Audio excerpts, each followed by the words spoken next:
Hi viewers, నా స్టైల్‌లో అరటికాయ ఫ్రై ఎలా చేద్దామో చూసేద్దామా? అందరూ వండుతారు. బట్ నువ్వేంటి అంటారా? ఒకసారి చూసేయండిలే. కావాల్సిన ఇంగ్రీడియెంట్స్ అరటిపళ్ళు, ఆనియన్, గ్రీన్ మిర్చి, రెడ్ మిర్చి, పోపు దినుసులు, ఉప్పు, కారం, పసుపు అండ్ గ్రీన్ బఠానీ ఒక 1 అవర్ నానబెట్టి ఉడకబెట్టాలండి, ఒక 10 నిమిషాలు. సో, కొత్తిమీర, కరివేపాకు అండ్ పచ్చి కొబ్బరి, పచ్చిమిర్చి అండ్ అల్లం వేసి లైట్‌గా దంచినటువంటి గ్రేవీ కూడా అనమాట. అండ్ పోపు పెట్టుకొని, బాండీ పెట్టుకొని పోపు దినుసులన్నీ ఏసే ముందు నేనిక్కడ అల్లం వెల్లుల్లి వేస్తానండి ఫస్ట్.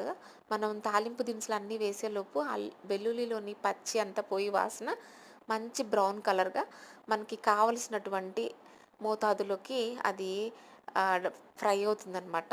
సో, చూసారు కదా! ఇంగువ, పసుపు కూడా నేను తాలింపులో ఏసేస్తాను.